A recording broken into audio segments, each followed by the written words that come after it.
Why did everyone glance at her, then look away like she didn't matter? It started the moment she stepped off the transport bus. Sarah Martinez kept her shoulders squared, her expression unreadable, her duffel bag slung over one arm as though it weighed nothing. The early Kentucky air was cool enough to fog breath, but sweat gathered near her collarbone from the stairs alone. Not one of them believed she belonged here. And that was fine. She didn't need their belief. She just needed space to disappear. Fresh boots, tiny frame, eyes too soft for war, those were the assumptions. The men clustered near the fence line barely hid their smirks. One of them, a sergeant with a scar along his jaw, murmured loud enough to be heard, "She looks like she got lost on the way to freshman orientation." Another chuckled, adjusting his pack. She kept moving, not a flinch in her step. The intake officer barely looked up at first. Clipboard, monotone voice, the usual script. Name, age, specialty. When Sarah answered, the officer's pen froze mid-mark. Not because of her voice, it was calm, practiced, but because the numbers didn't match the face in front of her. 5 deployments, combat medic, decorated. None of it aligned with the girl-sized soldier standing at attention. The officer didn't challenge her. But her silence was worse than disbelief. It was dismissal dressed as professionalism. Whispers traveled faster than gunfire. By the time Sarah reached temporary quarters, assumptions had already turned into rumors. Someone said she padded her record. Someone said she forged it. Someone bet she'd wash out in the first week of field drills. The bets didn't bother her. The familiarity did. Every new base echoed the last. The same looks, the same disbelief, the same uphill climb to prove what paperwork already confirmed. But tonight, sitting alone in the mess hall with a tray of food she barely touched, she felt something she wouldn't name, tired but not from travel. She stared at the peas rolling slowly in their corner and listened to conversations happen around her like she was part of the furniture. Someone laughed too loud at a joke she wasn't meant to hear. Someone muttered, "Combat medic, my ass." She didn't react. If they wanted a reaction, they'd have to work harder. That was when the kid approached, barely 19, cheeks still soft, haircut too recent to have grown into his skull. He hovered before sitting, hands tucked under his thighs like he wasn't sure what to do with them. Ma'am," he said, already wincing at himself. "I know this might sound rude, but some of the guys are wondering if I'm lying," she said, not unkindly. He swallowed. "Something like that, you just don't seem like." She lifted her gaze. For one breath, her eyes weren't soft at all. They held a flicker, brief, cold, and unguarded. He stepped back as though he'd felt a drop in temperature. "I've seen things too, Private," she said quietly. "I just don't wear them on my face." He didn't know how to respond. He left without finishing his sentence. Later, when the barracks fell into silence except for breathing and the distant hum of generators, she walked the perimeter alone. The sky above the base held stars softer than any she'd seen overseas. The air didn't smell like cordite or dust or copper. It almost bothered her. She'd grown too used to the wrong kind of night. Peace felt unnatural. She checked her phone, scrolling past messages she'd memorized years ago. One stopped her thumb. "Martinez, heard you're stateside again. Try not to terrify the newbies with that baby face. Let them underestimate you first, then break their assumptions slow. They'll learn, they always do. Morgan." She hadn't deleted it. She couldn't. He was dead now, 3 months after writing that text. She didn't let that memory surface fully. Not tonight. Her reflection caught in a darkened window as she passed the medical wing. The face staring back looked younger than she felt, too smooth, too quiet, untouched by the violent math of war. But that was the trick. The face let her pass unnoticed. Let her get close without warning. Enemies underestimated her. Allies doubted her. Both worked to her advantage. The next morning arrived before she truly slept. The alarm hit 500, but she was already awake, eyes open, mind clear. She moved with the efficiency of someone trained to live on 3 hours of rest and still run a trauma unit in a war zone. Around her, groggy soldiers cursed quietly as they pulled on uniforms and boots. She'd already laced hers. Corporal Stevens interrupted her silence with too much grin and not enough respect. "Hope you're ready for real training today, not whatever they gave you at basic," he said. He expected her to bite back, to defend herself, to show insecurity or bluster. She just stood, slung her gear, and left him grinning at his own punchline. Outside, the sun had barely cracked the horizon. The air was wet and cool, wind rustling across the parade ground as formation assembled. She checked the straps of her pack without looking up. Someone behind her whispered, "Bet she asks to switch to supply by noon." Someone else snorted. The first exercise was a 15-mile ruck through uneven Kentucky terrain. Packs loaded heavy. No breaks unless ordered. Some recruits grumbled before they'd even started walking. Sarah adjusted her straps once, then settled the weight across her back with a motion so practiced it didn't draw attention, yet. The formation started down the path, boots thudding in choreographed misery. Within a mile, soldiers began to sort out by strength. The fittest surged ahead. The slowest lagged. She held middle ground like she'd been planted there. By mile 5, conversation died. Sweat stung eyes. Packs dug into shoulders. Blisters whispered threats. Sarah's breathing stayed steady, legs moving in quiet rhythm. She marched twice this distance while carrying someone who was bleeding out on a makeshift stretcher. Private Johnson, red-faced and panting, stumbled alongside her around mile 6. He was bigger than her by nearly half again, but his steps were sloppy and his canteen untouched. Experience told her more than surface symptoms. Pale around the mouth, too much breath for too little movement, shoulders starting to sag. "How are you not dying?" he gasped. "You're half my size." "Drink," she said simply. He shook his head. "I'm fine." His voice slurred the last word just slightly. She heard it. She'd heard worse right before collapse.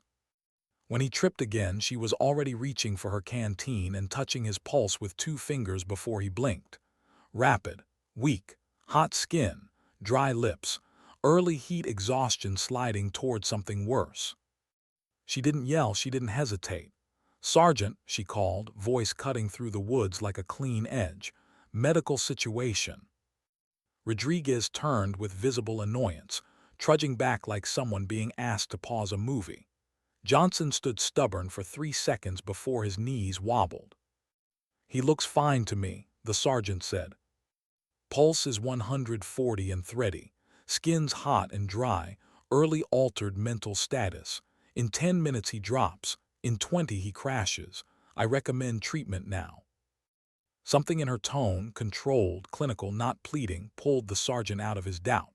She was already pulling supplies from her pack. Rodriguez kneeled beside Johnson, watching as Sarah moved without waste. The kid's breathing steadied under her care within minutes. She cooled him, replenished electrolytes, stabilized his vitals, and monitored signs with the ease of someone who'd done it hundreds of times, usually in worse heat and under worse threats. By the time Johnson could walk again, there were no more smirks aimed at her. Just the quiet shift of eyes pretending not to stare. That afternoon changed something else. Weapons training. When they handed her the M4 and pointed to distant targets, the instructor spoke to her like someone who might not know which end of the barrel faced forward. She didn't argue. She took the weapon, checked its state with practiced fingers, settled prone, and fired 10 rounds in a tight burst before the others had even shoulder-mounted properly. The grouping stunned the instructor enough to hide his confusion by pretending to inspect a clipboard. 500 yards, someone muttered, maybe trying to see her fail. She adjusted the sights and fired again, calmer this time, more exact. The second grouping was even tighter. Questions followed, but she didn't give them more than fact. "Where'd you train?" "Sniper School, Camp Pendleton. Advanced marks at Fort Benning." "What's your longest confirmed kill?" She paused at that one. Too many memories surfaced with it: dust, wind, screams, blood on sand. She gave them the truth she preferred. "I'm a medic," she said evenly. "My job is to save lives. When someone threatens my team, I do what's necessary." That night, word reached the infirmary staff before she did. Dr. Walsh, a seasoned officer with a stare sharp enough to unmake lies, had already requested her full file, the one not sanitized. When Sarah entered the medical wing the next day, Dr. Walsh didn't bother with pretense.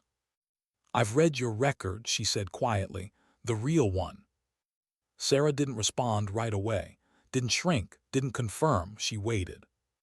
5 deployments, 3 silver stars, 5 purple hearts. Walsh's eyes didn't blink. Why let them think you're untested? Sarah's answer came slow, deliberate.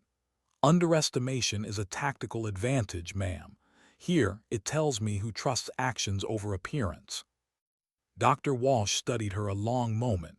Something like respect settled into place. 3 weeks passed like that.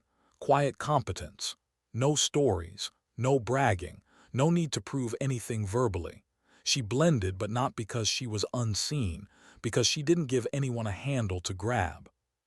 And then the night came when everything snapped open. 2300 hours. The emergency alarm blistered through the sleeping quarters like a warning shot. Live fire training had gone catastrophically wrong at the mountain facility 20 miles out. Multiple casualties. Real, not simulated. Rodriguez burst through the barracks door like a storm.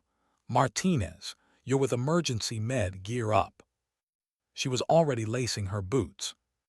The helicopter blades roared the sky apart on the ride in. Other medics sat tense around her, the kind of tension that comes from experience mixed with dread. Dr. Walsh sat across, studying her closely in the flickering cabin light. "This will be intense," she shouted over the rotor noise. "Mass casualty isn't like training. Stay close to the senior medics. Follow their lead." Sarah nodded, but her eyes were already scanning the mental layout of what she'd find. Triage, blood, screams, smoke, darkness, too many wounded for too few hands. She walked into worse. She walked out of worse. They touched down in controlled chaos. Floodlights cut across trees and terrain. The air smelled like hot metal and ruptured earth. Voices clashed with radio chatter and pain. 12 wounded, 3 critical, 4 serious, 5 walking. She didn't hesitate. She scanned each body, each wound, each posture of pain. Her mind built a triage map before the officer finished listing priorities. Staff Sergeant Pierce knelt beside the first critical Corporal Adams. Abdominal wound, massive internal bleeding, pulse fatting. Pierce's hands shook. His voice muttered useless assessments. Sarah watched for 10 seconds, long enough to know waiting would cost a life. "His pressure's crashing," she said. "I can see that," Pierce snapped, overwhelmed. Thinking was too slow now. "Sir, suggest 2 large-bore IVs. Rapid fluids, prep for surgery." "You're here to observe," Pierce said sharply. "This isn't class." But Dr. Walsh had heard. Her voice carried command. "Martinez, what would you do?" Sarah glanced once at Pierce before answering. "Internal bleed. Class 3 hypovolemic shock. 5 minutes before irreversible decline." "And stabilization?" Dr. Walsh asked. "Damage control surgery, ma'am. Stop the bleed. Hold him until evac." Everything after that moved like muscle memory. Permission granted, Pierce stepping aside. Instruments laid out. Gloves snapped into place. Orders given without rank, only need.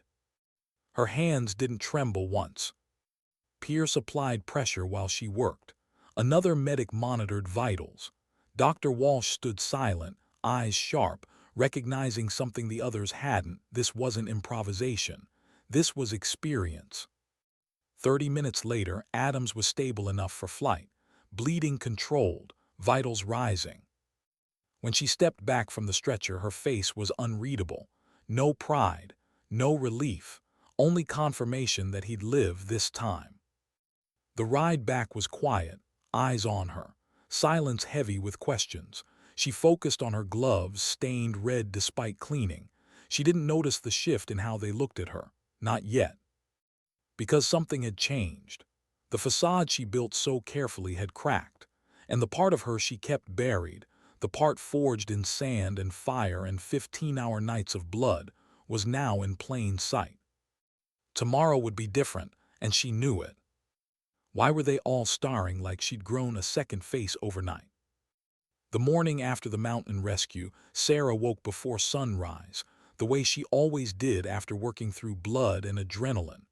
2 hours of sleep had been enough in Afghanistan, and it was enough here. But the silence in the barracks felt different now, not indifferent, not mocking.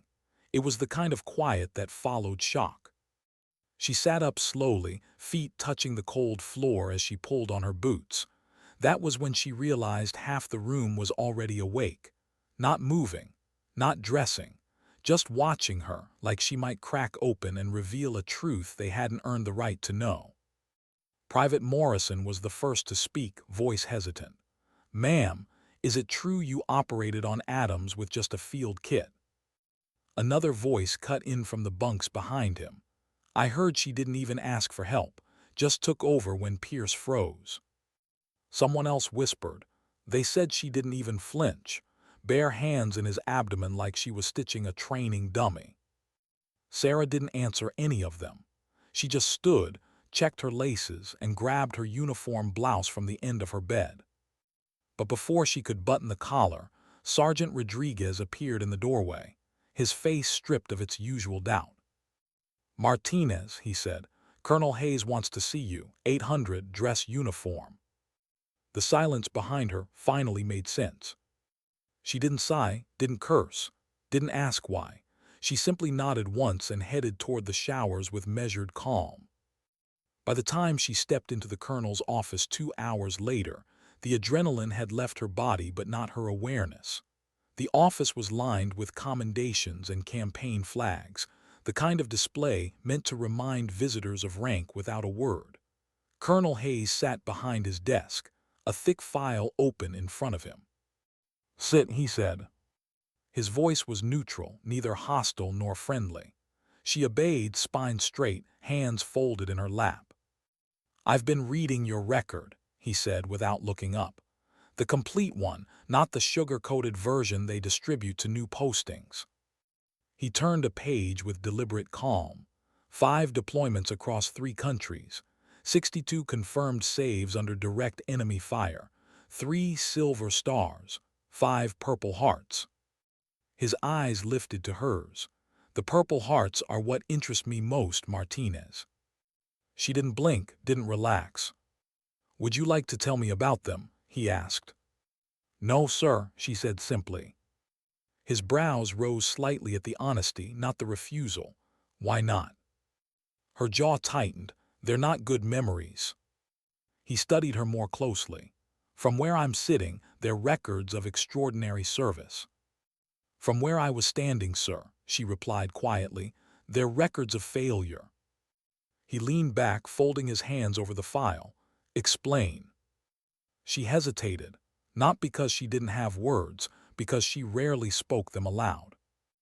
"Every Purple Heart represents a day I couldn't save everyone," she said at last. "I was wounded because something went wrong before I could stop it. The soldiers who didn't make it home, they're attached to those medals more than I am." The silence that followed didn't feel judgmental. It felt like assessment, recalibration. "How many soldiers have you lost while treating them?" the colonel asked.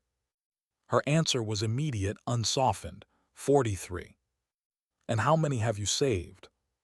She didn't respond right away. She hadn't counted that number, not with the same precision. Her eyes flicked toward the desk. "Over 300, Hayes said for her. Confirmed." He let the statistics sit in the space between them. "Why do you think one set of numbers deserves your memory more than the other?" Sarah didn't have an answer that wouldn't sound like an excuse. Instead, she held his gaze. The colonel reopened the file and turned to the first Purple Heart. "Kandahar Province, March 2019. You treated the wounded under mortar fire for 6 hours with shrapnel lodged in your shoulder.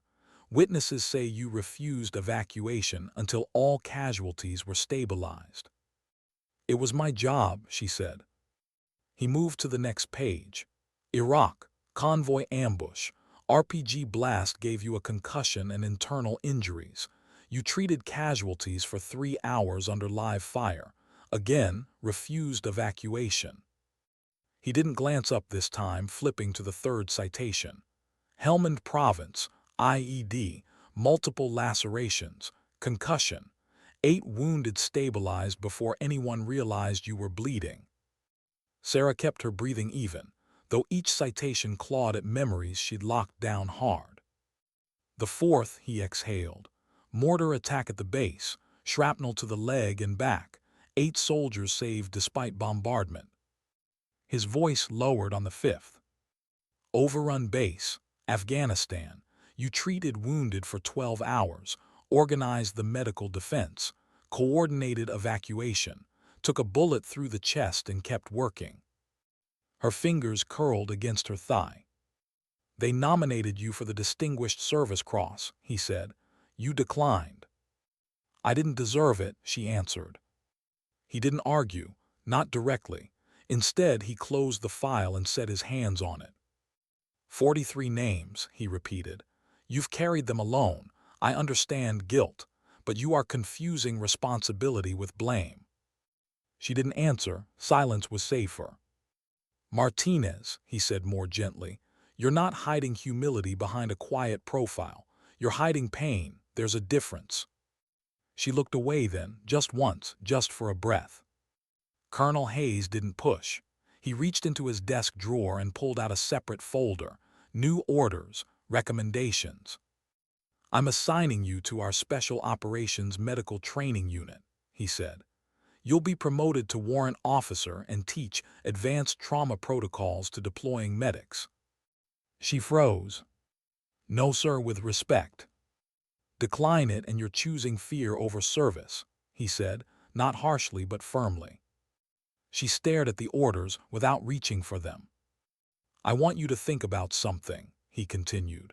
Every time you hide your experience, you deny other medics the chance to learn from it.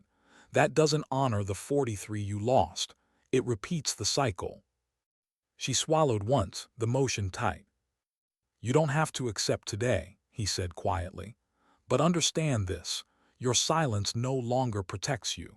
It only delays the help others could gain from what you've lived.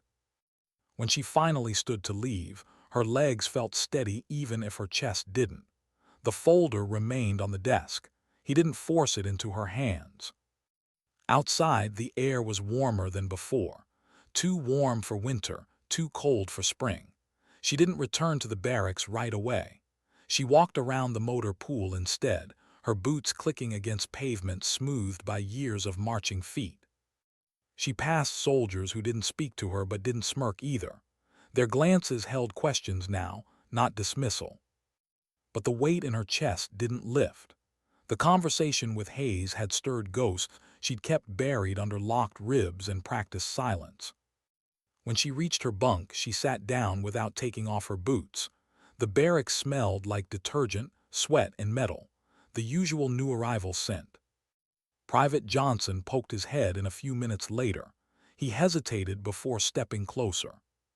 Ma'am. She glanced up.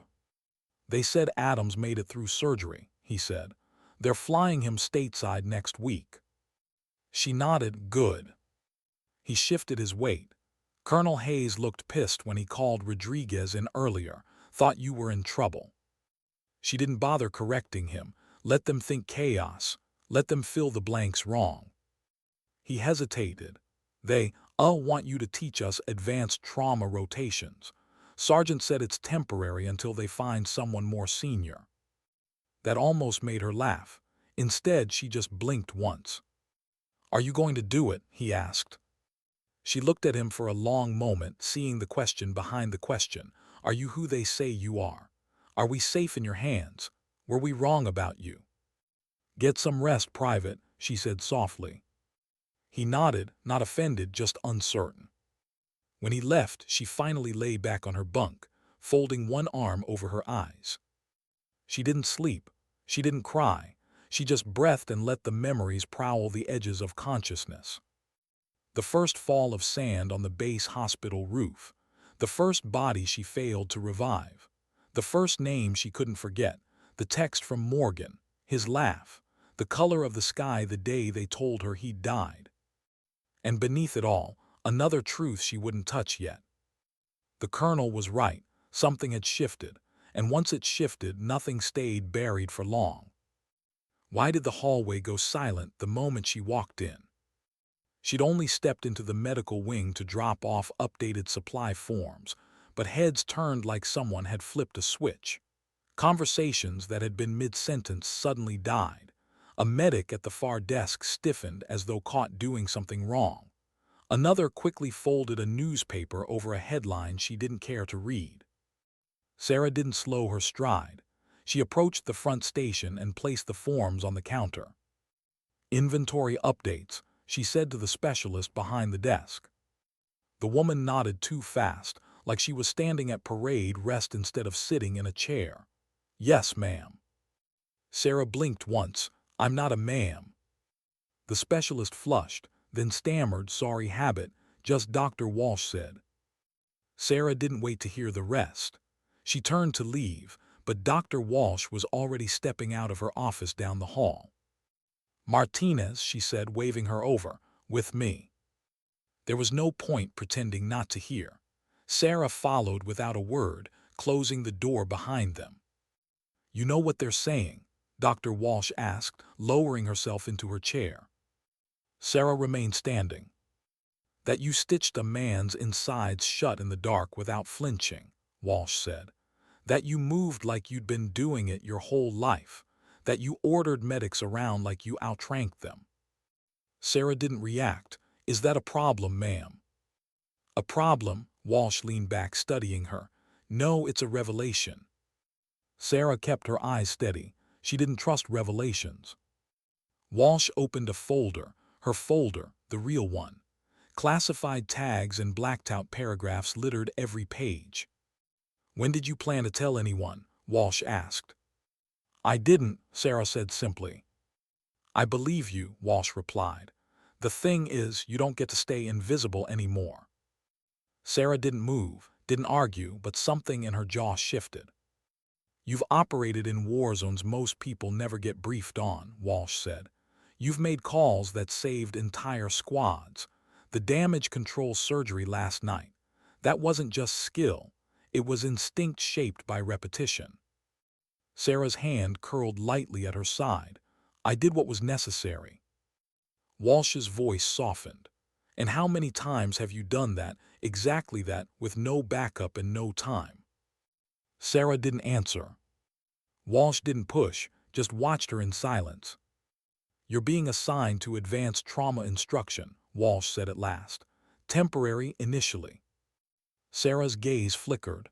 "I haven't agreed to it." Walsh smiled slightly. "Doesn't matter. The colonel already drafted the paperwork. You'll shadow the first course this week." The air between them held the weight of inevitability. "Teaching isn't combat," Sarah said. "No," Walsh replied, "but it's how you multiply survival rates without stepping onto the battlefield yourself." Sarah didn't argue, because part of her couldn't. The idea of passing on what she'd learned, what she'd bled for, was both grounding and terrifying. On her way out, she passed two medics whispering near the triage storage lockers. They didn't realize she heard them. "Is it true she got 5 Purple Hearts?" They said one of them involved taking a bullet and still dragging 3 guys to the LZ. "She looks like she's barely out of high school." "Yeah, so did half the operators in Black Ops units. You think they advertise?" The whispers stopped when she stepped into view. Their spines straightened like they'd been caught impersonating rank. She didn't acknowledge them. She didn't need to. Their expressions told her everything. The doubt had cracked. Now came the curiosity. Respect wouldn't be far behind, but she didn't chase it. It wasn't for her. By late afternoon, the call came in, mandatory briefing for instructional staff. She almost skipped it, almost pretended no one had spoken to her. But ignoring orders wasn't in her blood, no matter how much she wanted to fade again. The briefing room was too bright, too clean. Rows of chairs, polished table at the center, projector screen showing the upcoming curriculum schedule. She slipped into a seat at the far edge, hopping to remain a shadow. But of course someone noticed. Sergeant Pierce, the same medic who'd frozen over Adams the night before, sat 2 chairs down. He didn't speak at first, just stared at his hands for a long moment. "You were right," he said finally, not looking up. She didn't respond. "You saved his life," Pierce added. "I hesitated, I shouldn't have." She considered him in silence. "You did what you thought was right with the information you had." He glanced up, surprised she wasn't condemning him. "I didn't," she said simply. He frowned, unsure how to take that. Before he could reply, the door opened and Colonel Hayes stepped in. Conversation stilled. He didn't sit. He looked directly at Sarah. Martinez front. The room shifted like it inhaled. She stood but didn't bristle. She approached the table with the quiet composure she'd learned in evacuation tents and burning convoys. Hayes addressed the group, not just her. "This is Warrant Officer Select Martinez," he said. "She'll be leading the Advanced Trauma Response Module." A low ripple of disbelief swept the room. Hayes waited for silence, then continued. "Some of you are wondering why someone who looks like she hasn't finished AIT is in charge. You're welcome to review her record if you can get the clearance." Not one person spoke. Hayes turned to her. "Anything to add?" She looked out across the faces, some skeptical, some stunned, some deeply uncomfortable. "No," she said. "I'll speak with my work." A muscle in Hayes' jaw moved. Approval, maybe. The briefing ended without questions directed at her. But as she stepped into the hallway, someone stopped her. Pierce again. "Martinez," he said, voice low, "you operated like a surgeon last night." She didn't correct him. "How many damage control surgeries have you performed?" he asked. She met his eyes. 47. He blinked. "In hospitals. In fields under fire." He nodded once, absorbing that truth like a bruise he deserved. "Do you ever," he hesitated, "do you ever get used to losing patience?" Her answer came without pause. "No, you just get better at pretending you aren't breaking." Pierce looked away, jaw clenched, something shifting behind his eyes. She left him there and walked toward the exit. Outside, the light was fading, the kind of dusky blue that made everything look momentarily softer. She made it halfway across the quad before hearing footsteps behind her. "Rodriguez." "You heading to Chow?" "Martinez." "I'm not hungry." He huffed a half laugh. "You know, people are talking." "They always talk." He walked alongside her, matching her pace. "They're saying you're not who you said you were." "I never said who I was," she replied. He didn't disagree. They passed a drone of evening traffic, the hum of a generator, the distant echo of cadets drilling. "Why hide it?" he finally asked. She stopped walking, not abruptly, just enough that he noticed. "Because when they know what you've done," she said quietly, "they stop seeing the work and start seeing the myth. And myths don't save lives, people do." Rodriguez stared at her for a beat before giving a slow nod. "You'll have to talk sooner or later," he said. "Maybe," she replied, "but not today." That night she didn't walk the perimeter. She sat on the edge of her bunk after lights out, elbows on her knees, phone in her hand, thumb hovering over a single name in the contact list she still hadn't deleted. Morgan. She didn't open the thread. She didn't have to. She remembered every word. "Let them underestimate you first, then break their assumptions slow." She closed her eyes, and for the first time in months, the ghosts in her head didn't crowd to the front. They just waited, quieter now, like they knew something was changing whether she wanted it to or not. And change never asked permission. Why did stepping into that classroom feel more dangerous than walking into a firefight? She'd spent years running trauma calls in places where the air itself could kill you. But this standing at the front of a training room filled with 20 medics who all looked older, louder, and more sure of themselves, felt like walking into an ambush unarmed. The promotion orders had been processed faster than she'd expected. The new rank wasn't stitched on her uniform yet, but everyone in the room already knew. They just didn't understand it. They sat in uneven rows, most in their late 20s or 30s, deployment patches stitched into their sleeves like quiet claims to credibility. Their eyes tracked her like she was a puzzle that didn't fit the box. She didn't flinch at their stares. She set a thick binder on the table in front of her. "Good morning," she said, voice even. "I'm Warrant Officer Martinez, and I'll be your instructor for advanced combat trauma." Someone in the second row scoffed. He didn't bother hiding it, didn't bother pretending she deserved the title. His name tape read Baker. His arms were thick, his jaw tight, his stare heavy with doubt. "What qualifies you to teach advanced trauma care?" he asked, not waiting to be called on. "You look like you just finished basic." A few quiet snickers followed. Someone muttered, "She can't even reach the top shelf of the med locker." Sarah didn't respond right away. She could feel the skepticism rolling across the room like static. She'd faced insurgents with RPGs who looked less confident than these medics did right now.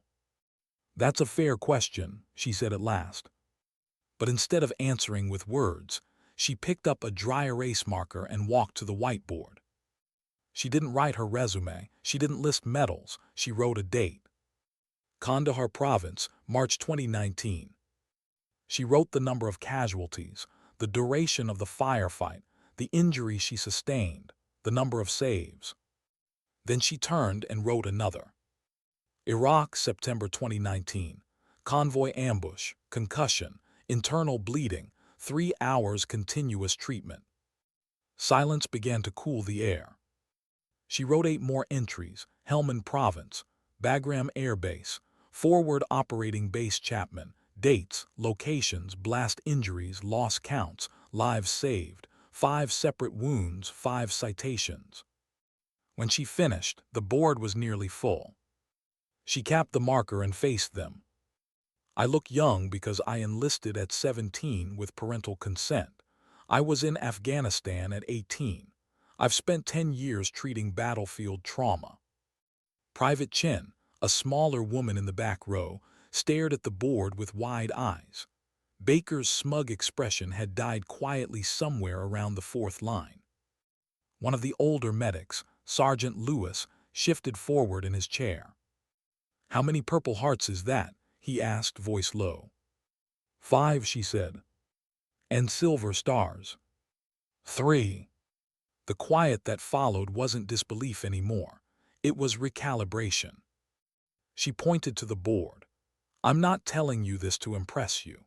I'm telling you so you understand that when I teach you a skill, it's because I've used it while bleeding, under fire, with someone screaming in my ear, and a helicopter refusing to land because the LZ was hot." She placed a medical mannequin onto the front table with calm precision. "When I tell you how to decompress a chest, it's because I've done it by flashlight while the roof was collapsing. When I show you field thoracotomy, it's because I've opened a man's chest in the dark to keep him alive until dawn." No one moved. She looked at Baker, not to humiliate him, just to anchor the truth. "The reason I'm teaching this course is because no one taught me half of what I needed to know before my first deployment. I had to learn it with real blood on my hands. I'm making sure you don't have to." The silence that settled didn't feel hostile anymore. It felt attentive. The first training exercise began an hour later. They ran a simulated mass casualty scenario, with gunfire sounds blaring from speakers, smoke creeping along the floor from hidden machines, and blood packs strapped beneath fake uniforms. She watched without jumping in. Only when someone hesitated too long or someone misjudged triage order did she step in with quiet correction. "Don't follow the shouting," she told one medic. "Follow the signs. A loud casualty is surviving. The quiet ones die first." When Baker fumbled sealing a chest wound, she didn't mock him. She crouched beside him, sleeves pulled back, hands steady. "What do you see?" He scanned the injury. Penetrating trauma, probably sucking chest wound.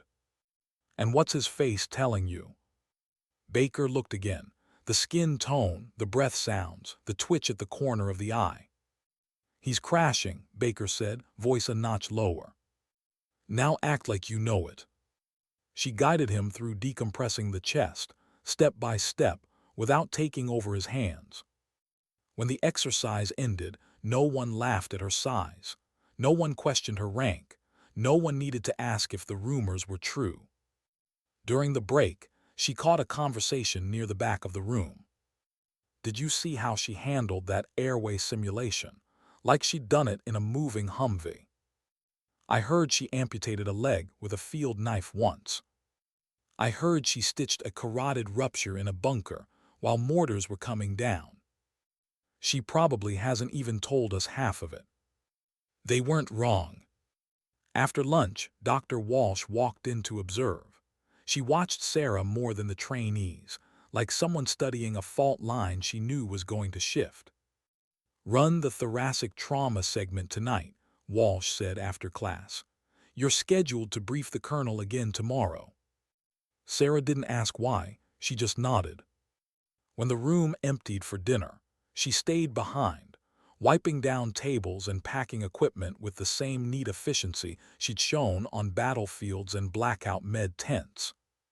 The door squeaked behind her. Sergeant Baker lingered in the threshold, hands in his pockets, expression unreadable. She didn't turn fully. "You need something." He hesitated. "Yeah, I owe you an apology." She paused mid-clean, then set the clamp she was holding onto the table. Baker stepped farther into the room, the weight of shame stripping away his earlier bravado. "I've done one deployment," he said. "Thought I'd seen a lot, thought maybe they were exaggerating about you." "They usually are," she said. He huffed a breath that wasn't quite a laugh. "Not this time." She didn't soften, she didn't gloat. She just watched him face something on his own. "You're better at this than any instructor I've had," he admitted. "Doesn't make sense, but you are." "It doesn't have to make sense," she said. "You just have to learn." He nodded once and walked out without waiting for approval. She finished cleaning in silence. When she stepped outside, the sky was streaked with the last light of day. The air smelled like damp asphalt and pine, not dust and diesel and iron. But she still scanned rooftops out of habit, still tracked sound patterns for danger, still carried ghosts in places no one could see. Back in her quarters, the others were quieter around her now, not fearful, not deferential, just watchful in a way they hadn't been before. Private Chen looked up from her bunk. "Ma'am." "Yes." Chen hesitated. "Do you ever stop hearing it, the screaming?" Sarah didn't sit, didn't approach. She leaned one shoulder against the bunk frame. "No," she said softly. "You just learn which memories to let speak and which ones to keep waiting." Chen absorbed that with a slow nod. "How do you not fall apart?" Sarah's gaze drifted, not away, but back into something distant. "You do fall apart," she said. "You just learn how to rebuild before anyone notices." Lights out came and went. The bass quieted to its standard hum. Sarah sat awake long after the room settled, lacing and unlacing the same pair of boots she'd worn through every deployment. The leather still held faint stains that no amount of brushing could erase. When she finally lay down, sleep didn't come. But the night didn't feel as heavy as it used to, not because she believed she was safe, but because something in her had shifted from hiding to holding ground. Tomorrow, new questions would come, harder ones, and the parts of her history she'd kept buried would start clawing closer to the surface. And whether she wanted it or not, the truth was no longer content to stay quiet. Why did the past always wait until the quiet to break through? Sleep didn't come often, but when it did, it rarely stayed clean.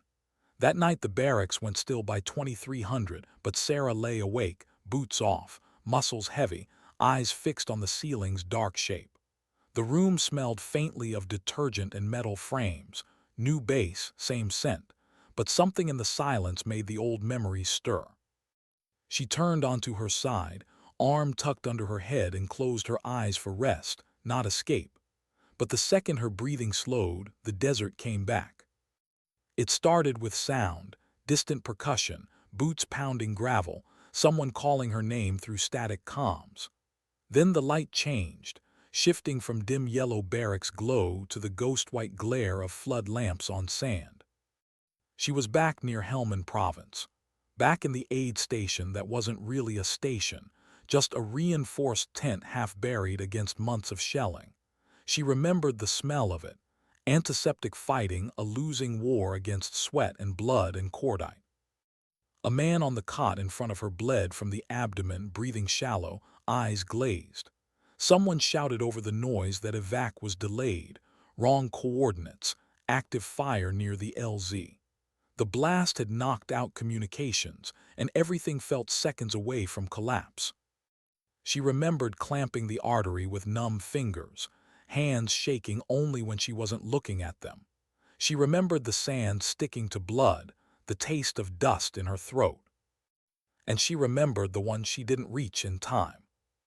That face flashed in her mind like a strike of lightning through fog, sharp, gone, still burning somewhere behind her eyes. She flinched before she woke, heart pounding against her ribs like fists on a locked door. She sat up, elbows on her knees, breath uneven. Lights were out. The others slept, slow breathing and shifting sheets. The clock on the wall glowed 2:47. She didn't lie back down. She dressed quietly, layering her jacket over a thin undershirt, and slipped into her boots. She moved down the barracks aisle silently. No creaking floorboards, no metal bed frame rattle. Outside, the air held a cold bite, like the earth hadn't decided whether it wanted dawn or darkness. She walked toward the perimeter path without thinking about direction. She didn't look at the stars, though they were bright and clear enough to map routes by. She learned to avoid the sky when memories clawed up. Too many nights she'd watched exploding silhouettes stain constellations she used to love. She reached the fence line and followed it toward the far training lots, exhaling slowly until her pulse settled. Her breath formed soft ghosts in the air that vanished before she could see their full shape. She rounded a corner and nearly collided with someone. A figure stood at the edge of the lot, boot resting on a concrete barrier, cigarette ember burning low between two fingers. Sergeant Pierce. He turned fast at the sound of gravel crunch, defensive at first. But when he saw it was her, his posture eased. He flicked ash into the dirt. "You don't sleep either?" he asked. She didn't confirm or deny. He nodded like he already knew the answer. "I come out here most nights, quieter outside the walls than in my head." She didn't reply, but she didn't walk away. He gestured with the cigarette. "You ever notice how the worst stuff doesn't show up during chaos? It waits, knows when you're still, when there's nothing to keep your hands busy." She said nothing. Pierce took a long drag, then let the ember fade. "You said something yesterday, about breaking and rebuilding before anyone noticed." Her eyes flicked toward him, but not confrontationally. He exhaled smoke slowly through his nose. "You weren't wrong." He dropped the cigarette and stepped on the ember. "My first deployment, I froze on triage. Lost a man because I didn't choose fast enough." Sarah's jaw shifted. "You remembered his name?" "Of course I did." She nodded once, "Then it hasn't left you." He kicked a pebble into the dark. "How many names do you remember?" She didn't hesitate. 43. He looked at her like he'd been punched and understood why. They stood in quiet, the fence humming faintly from a generator somewhere down the line. "You ever talk to anyone about it?" he asked. She shook her head. "Why not?" She almost smiled, but there was no humor in it. "Because when you talk about it, people either look at you like you're broken or they call you a hero. Both feel like lies." Pierce thought about that. Which one do you believe you are? Neither, she said. A breeze cut between them, cold enough to sting.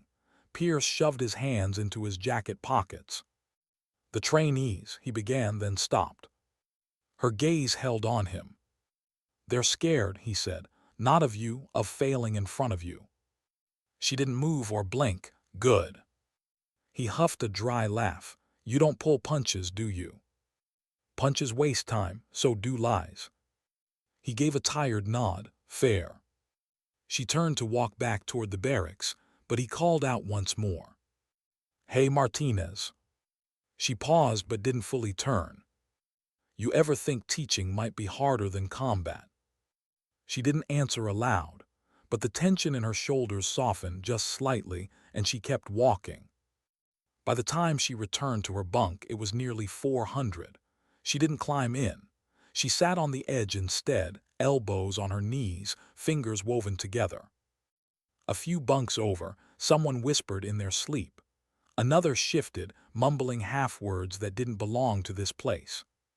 She leaned back against the wall, eyes open, waiting for the alarm she didn't need to hear. At 500 it shrieked like always. The others groaned, cursed, stretched, stumbled. She stood already dressed, boots tight, posture composed. Corporal Stevens passed her on the way to the sinks, his usual swagger absent. He didn't crack a joke this time, just nodded once, acknowledgement, not apology. Chen sat up slowly on her bunk, blanket still clutched in her hands. Did you sleep? The private asked. Sarah didn't lie, a little. Chen's eyes drifted back to the bunk above her. Do the dreams ever stop? No, Sarah said, but they get less loud when you stop pretending you're the only one who hears them. Chen blinked, absorbing the words like instructions. She nodded once decisively, like she'd tucked the sentence into a pocket for later. The day began without ceremony. Formation at dawn, cold wind cutting across the field, orders barked by muscle and memory. But the way soldiers looked at her had shifted. Not reverence, not fear, something quieter, careful, like they'd stopped assuming she was an untested rookie in borrowed rank. That morning's schedule had her back in the training wing, thoracic trauma, field surgical improvisation, hemorrhage control. The room was louder before she entered, then hushed a degree when she crossed the threshold. She didn't comment on their silence. She set up equipment. Today isn't about drills, she said when they'd gathered. It's about decision-making under conditions that make you want to freeze. No lectures. You learn by doing. She pointed to the volunteers strapped with moulage wounds. Your patients won't wait for confidence. They ran scenarios in quick succession, minutes shaved off reaction time, accuracy under stress improving in increments. Baker's hands were steadier. Chen's voice didn't waver, calling out vitals. Lewis adapted field dressings in half the time he had 2 days ago. She corrected errors with precision but not anger. She praised small wins with subtle nods rather than applause.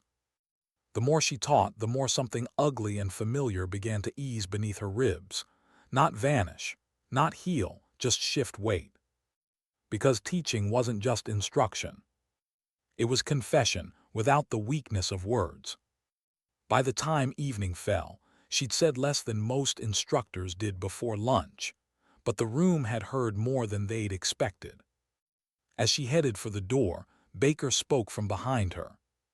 Ma'am. She stopped by reflex. He cleared his throat. You said earlier you learned a lot of this bleeding and scared. She waited. Thanks for making sure we don't have to learn it the same way. She didn't turn, didn't smile, didn't nod, but something in the room settled like a weight redistributed. She left without a word. Outside, the sky was bruised purple with dusk, and the lights across base flickered on one by one. She walked past the hangars, past the motor pool, toward the far lot where shadows pooled near the fencing. Her phone buzzed once in her pocket. A message, old thread, Morgan's name at the top.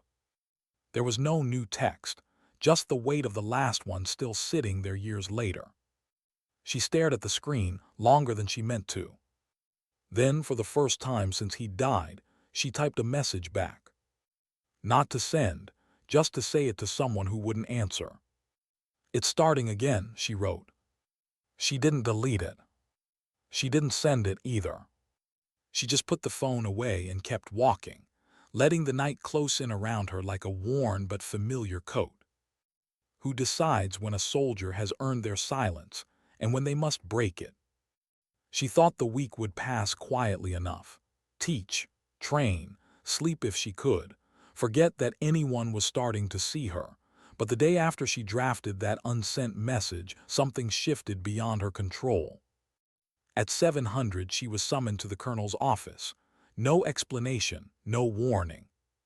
She walked the corridor with the same calm she'd used walking into blast zones. Her boots didn't echo. Her breathing didn't change. But every step thrummed with the kind of anticipation she refused to name. Colonel Hayes stood when she entered. He wasn't alone. A major from Joint Medical Command sat to his left, uniform crisp enough to cut stone. A civilian in a dark suit stood by the window, holding a file thicker than most enlistment packets. The door shut behind her without a word. Hayes gestured to the chair opposite them. "Sit." She didn't like sitting while others stood over her, but she did. The civilian flipped the file open. "Warrant Officer Martinez," he said, eyes scanning her face the way analysts scan threat assessments. "You've been flagged for reassignment eligibility." Her pulse didn't visibly change, but something inside her stilled. "I'm not requesting reassignment," she said. "This isn't a request," the major said. His voice was controlled, smooth, built for delivering orders that didn't want reaction. Hayes watched her carefully, like he was gauging if she'd leave through the wall or the door. The civilian continued. "There's an operation in early planning stages, humanitarian designation on paper, classified deployment in reality. They've requested field-proven medical command with survival metrics above 90%. Her jaw tightened. 90% wasn't a medical statistic, it was a combat one. "What region?" she asked. "Undisclosed UFN territory," the civilian said. "Probable contact zones near collapsed infrastructure. High risk. Limited extraction options." She didn't need more detail to understand the truth. It wasn't humanitarian. It was insulation. They were building a team to send somewhere bodies came back tagged, not breathing. She said nothing. "Your clearances are already reinstated," the major added. "Your record was sealed after your 5th injury. That seal has been partially lifted." The civilian slid a page across the table. "You have the option to refuse," he said. She looked up sharply. "But," he added, "if you do, they'll reassign someone less experienced. Someone who will lead good people into scenarios they won't survive." The whole room waited. Hayes didn't speak. The civilian didn't blink. The major didn't shift. Sarah didn't touch the document. "When?" she asked. "Timeline flexible," the major replied. "Planning and personnel selection ongoing." "Why me?" Hayes answered before the others could. "Because you came back from missions no one should have survived, and because you make other people come back who shouldn't have either." The words lodged like shrapnel behind her ribs. She couldn't deny them. She hated them anyway. "What happens to my current assignment?" she asked. "Your training roster will be covered," Hayes said. "They'll never know you were being considered." She didn't like the phrasing, "being considered." It implied they thought she'd already said yes. She sat in silence for nearly a full minute. The civilian didn't rush her. The major didn't interrupt. Hayes didn't look away. At last she asked, "What do you need from me right now?" "Review the preliminary briefing pack," the civilian said. "Make a decision within 72 hours." She didn't ask what would happen after she decided. Choices in her world came with consequences, not explanations. She stood, Hayes didn't dismiss her, but he didn't stop her either. Before she reached the door, the major spoke again. "Martinez." She looked over her shoulder. "Off the record," he said, his voice different now, "you weren't our first candidate." Her eyes narrowed a fraction. "You were our only candidate." She left without responding. The hallway outside was too bright after the dim tone of that room. She moved like she always did, controlled, economical, but the silence in her chest had changed weight. She didn't return to the barracks or the training wing. She went to the range instead. It was mostly empty at that hour, aside from a staff sergeant cleaning weapons at the far bench. She checked out a standard-issue sidearm and a suppressor, then set up at lane 9. She loaded the magazine with smooth movements, the rhythm so ingrained she barely registered it. Magazine slide, breath. She fired. The shot muffled into the backdrop. She felt the recoil but not the satisfaction. She fired again, and again. Somewhere around the 12th round, the images in her mind, blood-soaked sand, broken comms, the flash of mortar fire, began to line up with the silhouettes in front of her. When the magazine emptied, she reloaded, not because she needed to, because stopping meant thinking. She lost track of how many clips she cycled through before she sensed someone at her flank. Rodriguez. He didn't enter the lane. He stood just outside, watching the precision in her stance. "You shoot when you're making decisions," he said quietly. She lowered the weapon but didn't set it down. "I shoot to remember I'm still here." He nodded once, resigned. "You're being pulled, aren't you?" She said nothing. He exhaled through his nose. "They'd be stupid not to. You've already done more off-books deployments than most medics know exist." She holstered the sidearm, the metal clicking into place with practiced finality. "This place needs you," he said. "So will the next one," she replied. He hesitated, then asked the question no one else would dare. "Do you want to go?" She looked at him, really looked. "There's no want," she said. "There's duty, and there's cost, and there's the part of you that knows too much to ignore either." Rodriguez leaned his shoulder against the partition. "They don't deserve you, but they need you." So did the ones who didn't make it home. He winced, but not because it was untrue. "You going to tell the trainees?" he asked. "No." "Will you finish the course?" "I start what I'm assigned."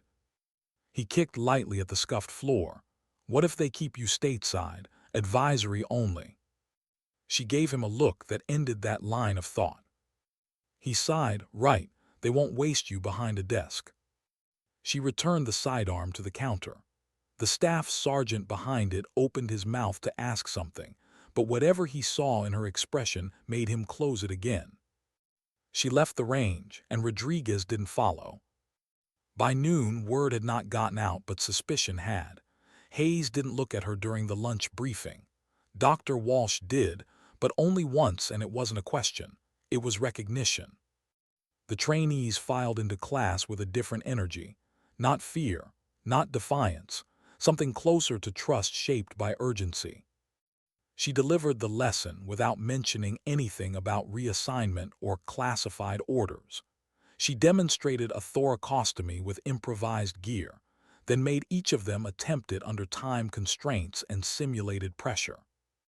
Baker got it right on the second try, Chen on the first.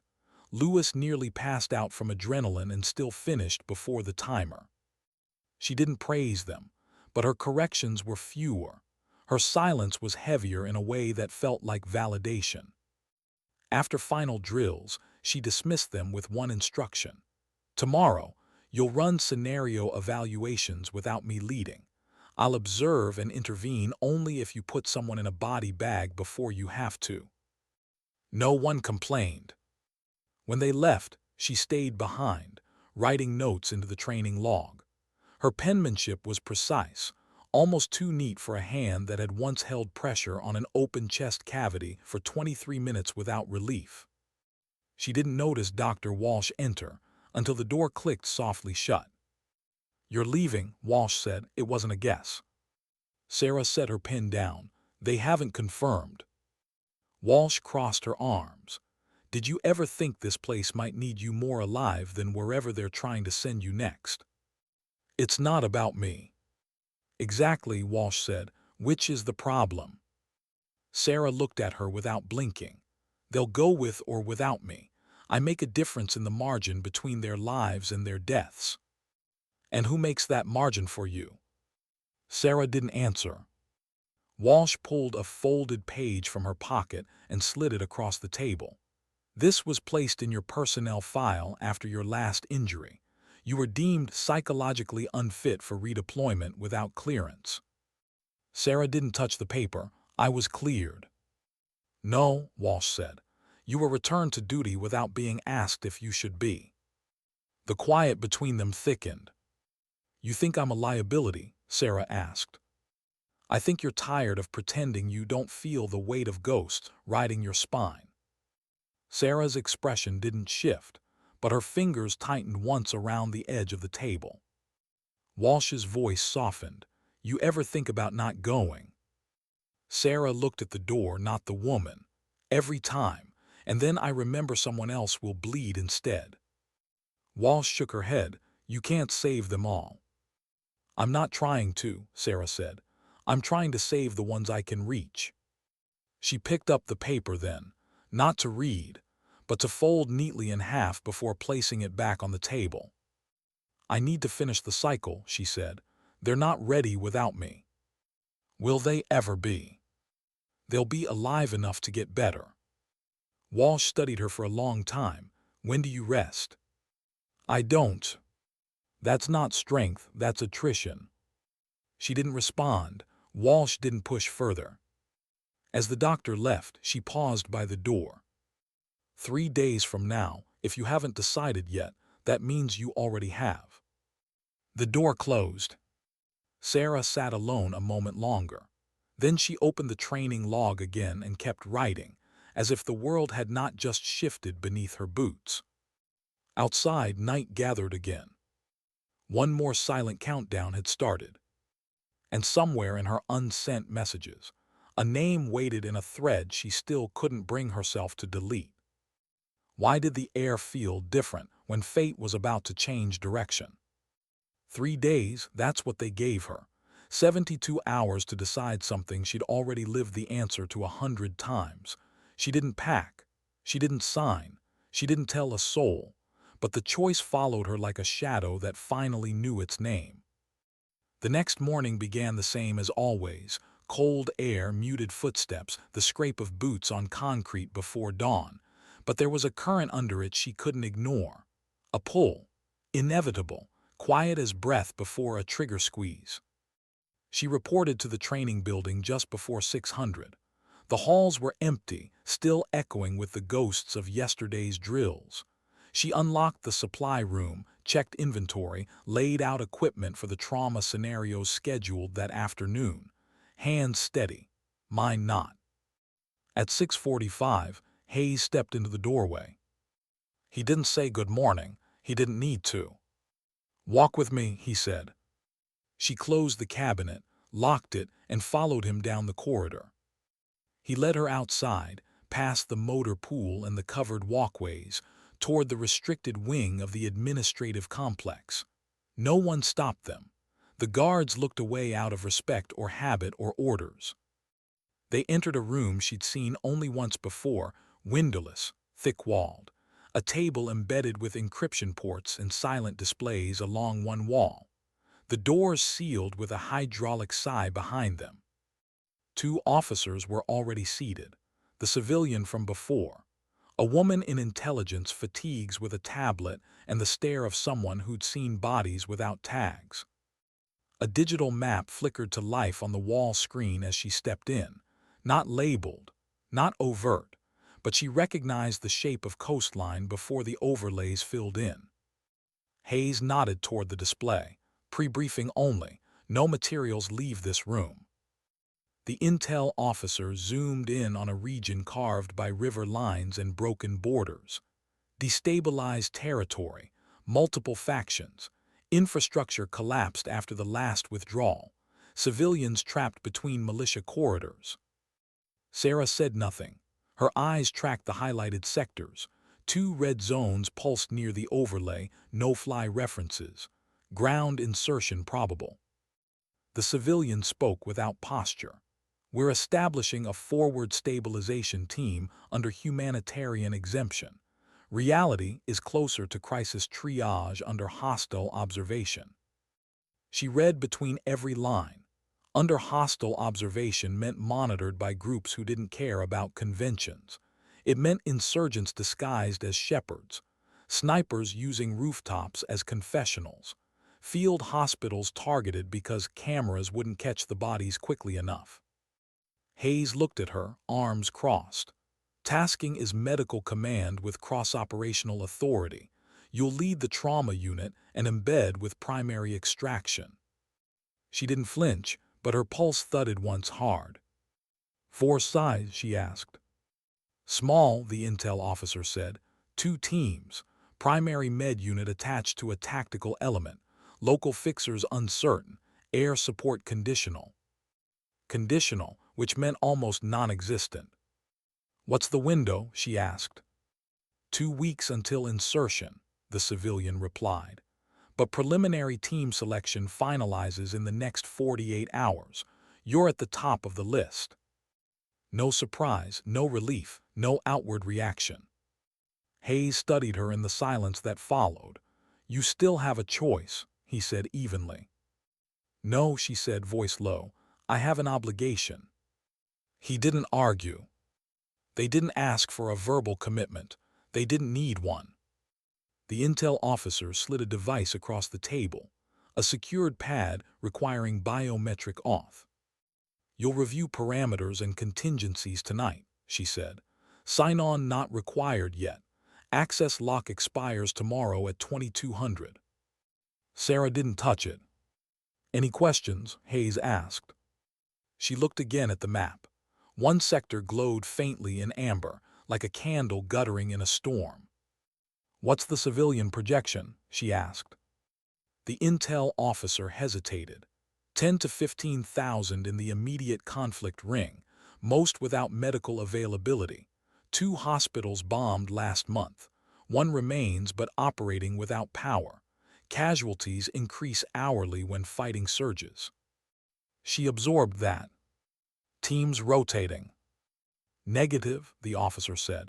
Single deployment, extended stay. No relief until zone stabilizes or command extracts. Command never extracted early. She knew that cadence. The civilian closed the folder. You walk out now, nothing follows you. You accept, you disappear into it. She didn't blink. I've disappeared before. Hayes opened the door with a thumb scan. The others didn't follow as she stepped into the hallway. When the seal hissed shut behind her, she didn't breathe easier. She just walked faster. Outside, the world pretended nothing had shifted. The sun climbed the horizon like morning wasn't coiled around old scars. Cadets jogged in formation. Someone laughed near the hangar. Engines revved in the distance. She cut toward the barracks. Halfway there, she saw Rodriguez leaning against the wall outside, arms crossed. Like he'd known, without knowing, that she'd be different when she came back. He studied her face. It's happening. Not yet, she said. But it will. She didn't confirm or deny. He looked out across the quad, hands flexing like he needed something to hold. You think you're going alone. Everyone goes alone, she said. Not this time. She stopped walking. There's talk, he said. Movement orders, scouting. She didn't turn, but her voice dropped a degree. You're not on the list. You don't know that. I do. His jaw tightened. You think I won't volunteer. I think they won't take you. Then I'll make them. She faced him, and the weight in her gaze stopped him like a hand to the chest. This isn't the kind of mission they recruit for in hallways, she said. I wasn't recruited into most of mine. Exactly. The silence between them wasn't cold, just edged. You'll train them until they don't need you, he said quietly. And then what? You slip out at night and pretend no one watched you go. That's the cleanest way. For who? She paused. He exhaled through grit teeth. You think no one will notice. Those medics follow your orders like they're breathing. You pulled them out of their own heads. That doesn't go away when you vanish. Her voice didn't harden, but it stopped inviting argument. They'll survive. Rodriguez didn't move. What about you? She didn't answer. There was nothing to answer. He pushed off the wall. If you leave without telling me, I'll find your transport and stand in front of it. You won't. Watch me. Her pause lasted half a breath. You can't follow me where I'm going. Then don't leave me behind. She didn't give him an answer, but she didn't walk away either. And that pause, the first real hesitation he'd seen in her since she arrived on base, was louder than any confession. But time wasn't interested in their argument. By 1300, she was back in the training bay, overseeing full mission simulations. The room that once doubted her now moved with sharp intent. They forgot to be afraid of looking foolish. They stopped whispering questions and started acting like casualties were already bleeding.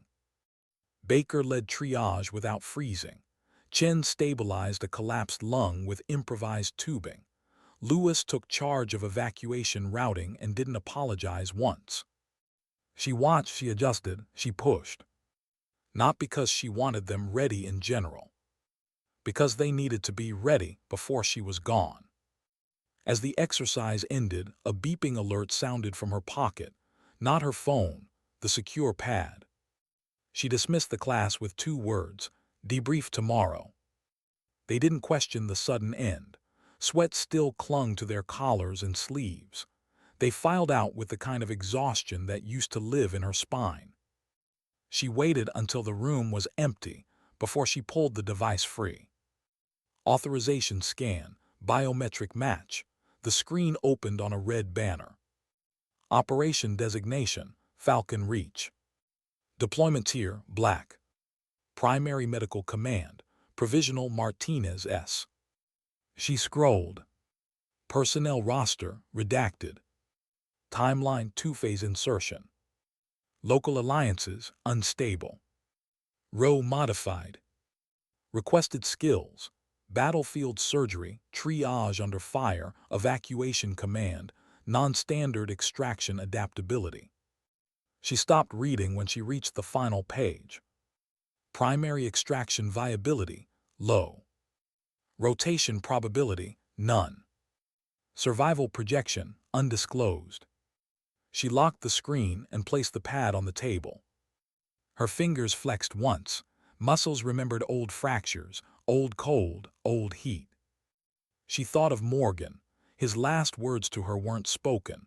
They were typed in a message she still hadn't erased. She didn't reread them. She just let them echo. You don't get to stop because you're tired.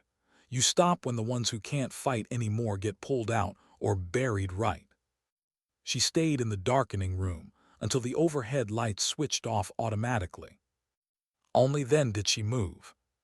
She found Hayes in his office after hours. He was alone, writing something she couldn't see. He didn't look surprised when she entered. She placed the secure pad on his desk. You have my answer. He searched her face, and I'll lead it. He exhaled once quietly. You understand what that means. I understood before you asked. He nodded. You'll be assigned a team. You won't choose them. She didn't react. We'll brief you on composition after confirmation. She waited. And he added, one of them requested the assignment when your name went on the list. That paused her breath. Who? She asked. Hayes held her gaze. Rodriguez. Anger wasn't something she showed, not visibly, but the way her shoulders went still was answer enough. He has prior embedded extraction experience, Hayes said. He was approved. I didn't authorize that. You don't outrank the request. He's not built for the kind of field we're walking into. No one is, Hayes said. She stared at him. I'll put in a denial. You won't. He will get himself killed. Hayes' tone stayed even. He made that choice for the same reason you're making yours. She didn't speak, she didn't agree. She only turned to leave. At the door, Hayes said one more thing. 40 hours until the first stage briefing. Get your team ready. She didn't answer. Because there was nowhere left to run. Because duty and ghosts both had her name. Because fate had stopped asking and had started calling. Why does goodbye always start long before the word is spoken?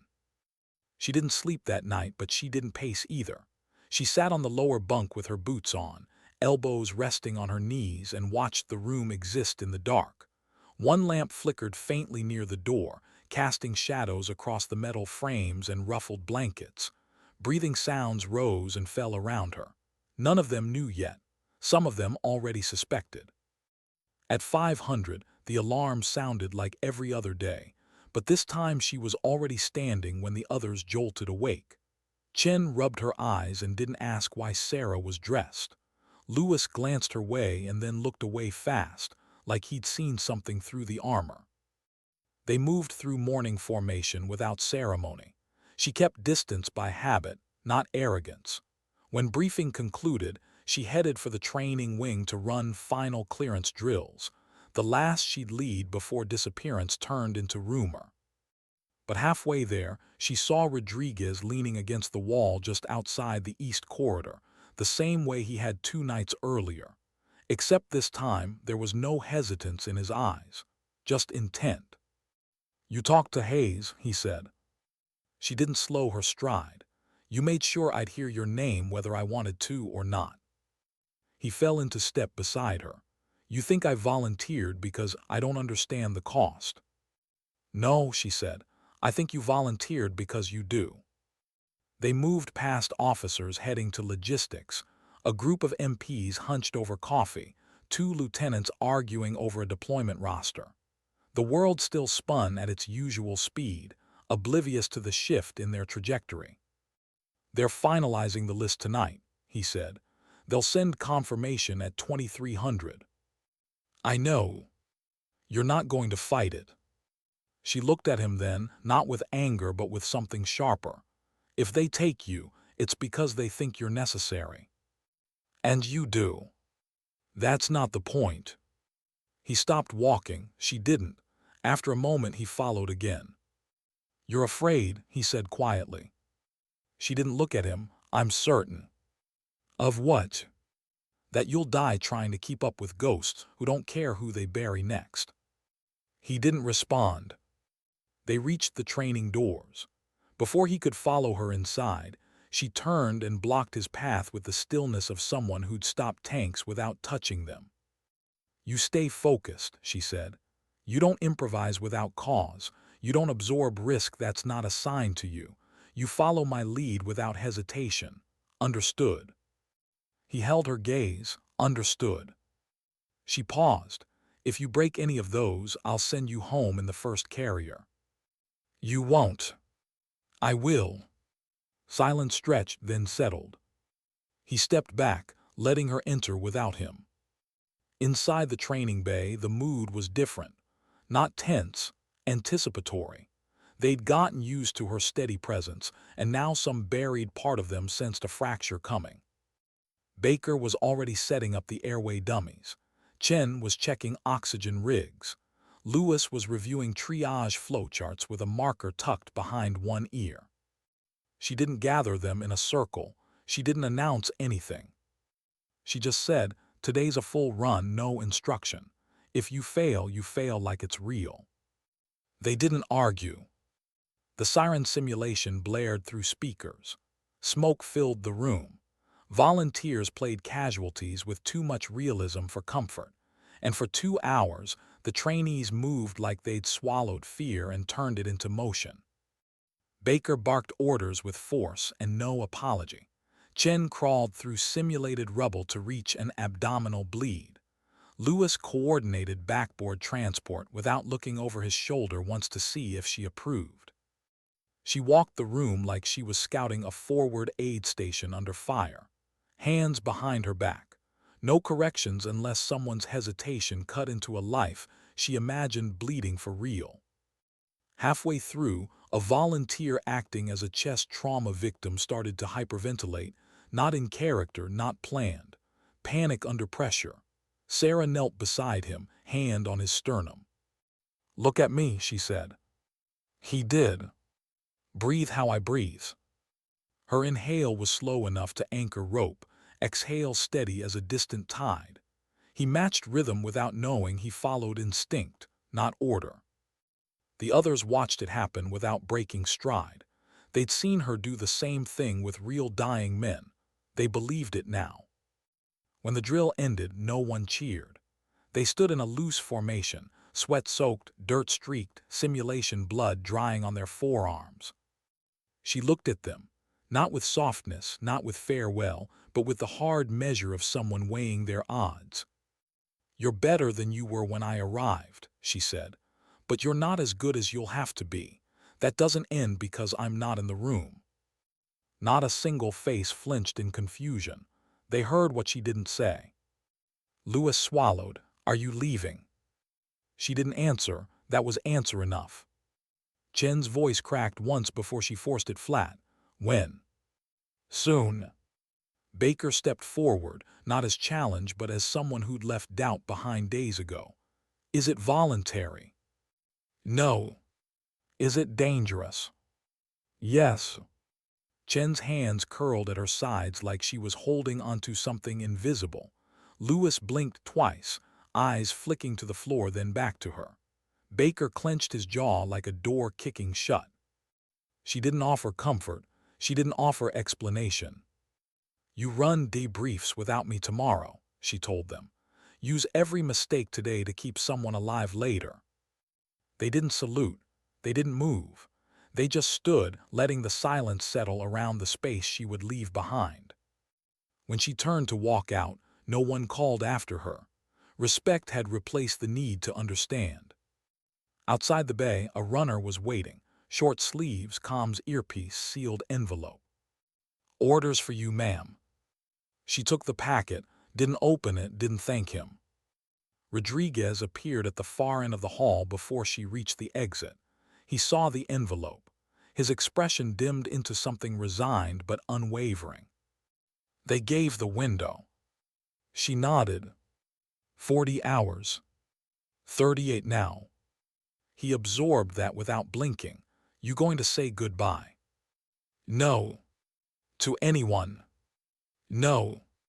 He exhaled once, quiet frustration and loyalty tangled in the same breath. They deserve it. They deserve clean exits, not ghosts that promise to come back. His jaw worked, but he said nothing else as she left. She didn't return to the barracks.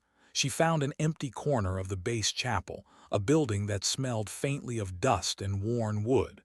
The lights were low, the benches empty. She didn't kneel. She didn't pray. She sat in the back row and opened the envelope without ceremony. Deployment briefing, 602 days. Gear manifest, attached. Pre-op medical clearance, tonight 2100 hours. Team lead confirmed, team roster pending final sign-off. Her eyes stopped on one line near the bottom. Secondary Combat Medic/Extraction Liaison, SGT. Daniel Rodriguez approved. She folded the page once, then twice, until it fit into her palm like a wound she'd carry and never show. Someone entered quietly at the front of the chapel. She didn't move, didn't speak. But whoever it was paused, sensed her presence, then left without turning on the lights. She sat there long enough for the light outside to turn from late gold to near night. Only then did she stand, gloves in hand, expression sharpened by finality. As she reached the door, her phone vibrated once in her pocket. She didn't look until she stepped out into the cold. A message not from Rodriguez, not from command. From a number she hadn't deleted, though there was no name attached anymore. a message she'd never answered, still carrying weight you won't name. She didn't type back, not yet. Instead, she whispered into the empty air, low enough the wind nearly stole it. I'm not done. And for the first time in years, the words didn't taste like denial. They tasted like inevitable return to fire.